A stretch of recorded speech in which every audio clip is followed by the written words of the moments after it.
Hello friends, this is doctor Sajadwani. हमारे आज की इस वीडियो का टॉपिक है constituent assembly of India. Before going for constituent assembly of India, we should first understand the constitution. Constitution होता क्या है? Constitution is a legal document having a special legal sanctity which sets out the framework and principal functions of the organs of the state. ये याद रखना है that the constitution, जो भी constitution होता है, ये एक legal document होता है, whether it is codified or uncodified. ये कभी written भी हो सकता है, ये कभी unwritten भी हो सकता है, but in each case it's a legal document. ये याद रखना है, constitution is a legal document. और इसका काम क्या है? It sets out the framework and principal functions of the organs of the state. Organs of the state तीन होते हैं।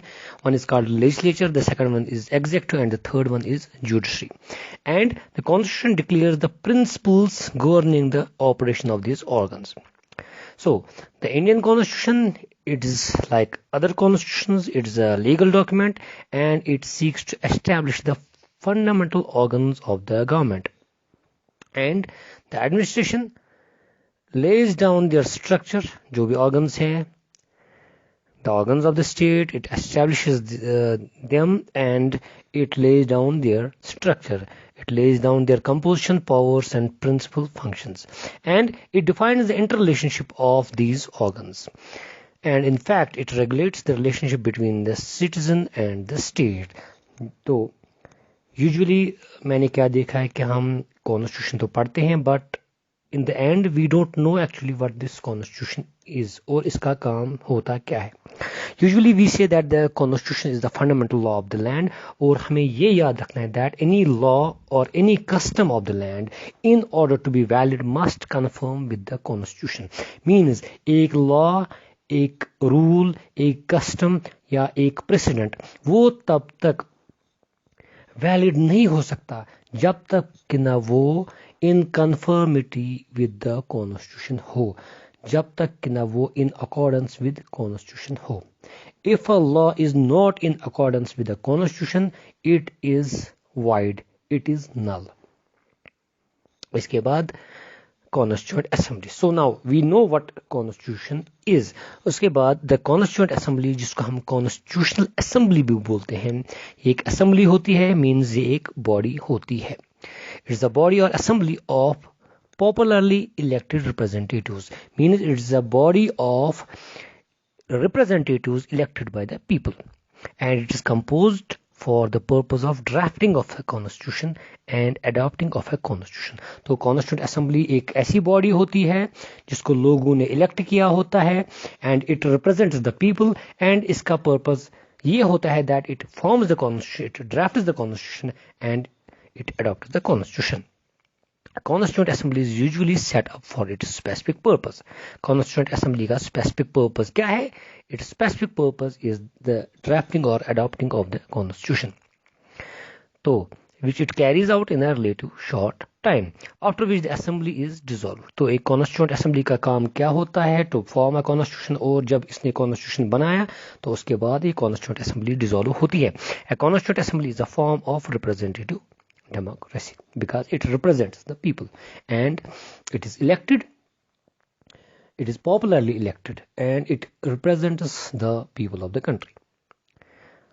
अब आगे चलेंगे तो Constituent Assembly of India, इसकी हिस्ट्री ये याद रखना है that the idea for a Constituent Assembly in India was first propounded by M.N. Roy in 1934. उसके बाद Indian National Congress, it made an official demand for the Constituent Assembly in 1935. और इसके बाद आपको याद रखना है that C. Rajagopalachari, he demanded for a Constituent Assembly on 15th of November 1939.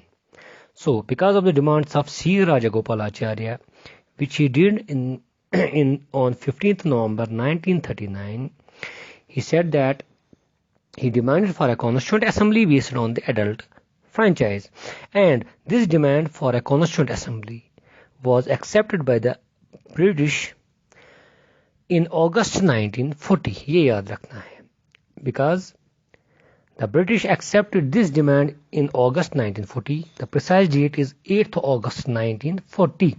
The British accepted the demands made by C. Rajagopalachari, actually the demands made by Indian National Congress.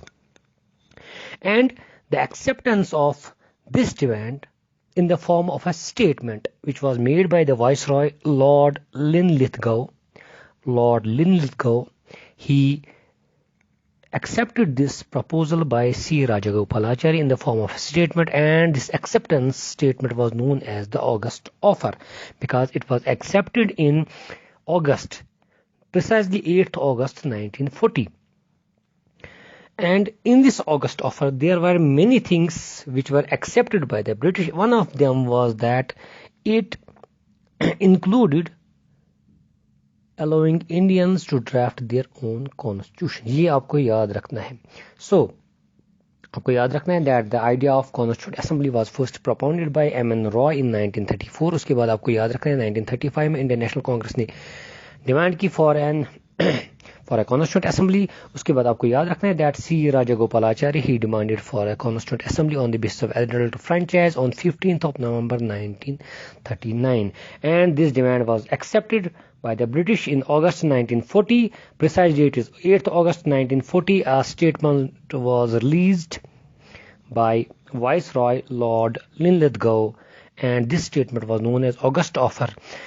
And this August Offer, it included many things, and one of them was that it included that the Indians will be allowed to draft their own constitution. आगे चलेंगे. And finally, the cabinet mission was sent to India, which put forth a scheme for the Constituent Assembly. याद रखना है that the Constituent Assembly, it was formulated on the basis of a scheme which was given by the cabinet mission.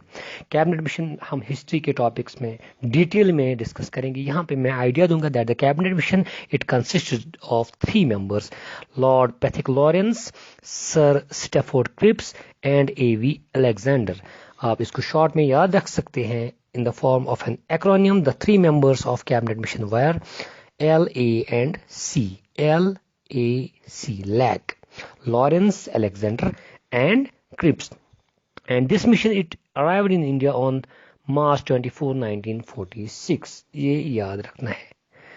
24th March 1946, the cabinet mission, it arrived in India. And finally, the plan for cabinet mission, it was published on 16th of May 1946. So the Constituent Assembly, it was formulated on the basis of a scheme that was given under the cabinet mission. So the Constituent Assembly was constituted in November 1946 under the scheme formulated by the cabinet mission plan. The features of the scheme were as.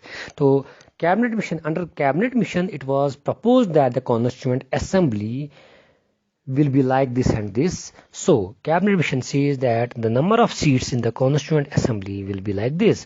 The total number of seats will be 389. So under cabinet mission plan, the total number of seats of Constituent Assembly would be 389, and out of 389, 296 seats were allocated to British India, that means the provinces, and 93 seats were allocated to the princely states. ये आपको याद रखना है. So, and out of 296 seats allocated to British India, 292 seats were allocated to 11 governors' provinces, and 4 seats were allocated to 4 chief commissioners' provinces. Means 4 out of these 4 seats, 1 seat was allocated to 1 chief commissioner's province each. That means out of 296 seats allocated to British India, 292 were allocated to governors' provinces and 4 to chief commissioners' provinces. Governors' provinces जो 11 थे, वो क्या थे? One is the Madras, Bombay, United Province, Bihar, Central Province,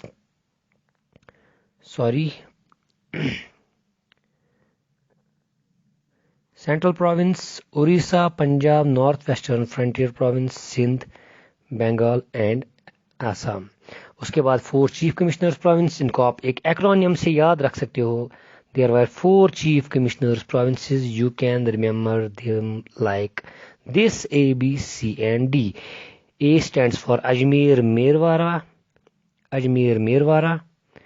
B means British Balochistan, C means Coorg, and D means Delhi. आप ये याद रख सकते हैं. So the total number of seats under the cabinet mission plan allocated to the Constituent Assembly was 389. Out of these, 296 were allocated to British India. Out of 296, 292 seats were allocated to 11 governors' provinces, and 4 seats were allocated to 4 chief commissioners' provinces, and 93 seats were allocated to princely states. इसके बाद, the allotment of seats was on the basis of population. That means the seats were allocated in proportion to the population, and 1 seat was allocated to roughly 1 million population.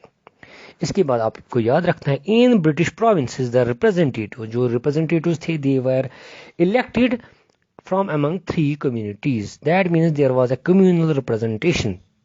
The Muslims, Sikhs and general. General means Hindus, Buddhists, Christians and every community except Muslims and Sikhs. So there were 3 main communities which would elect members from among themselves, and the members in the British provinces, they were elected by the members of respective communities in the provincial legislative assembly.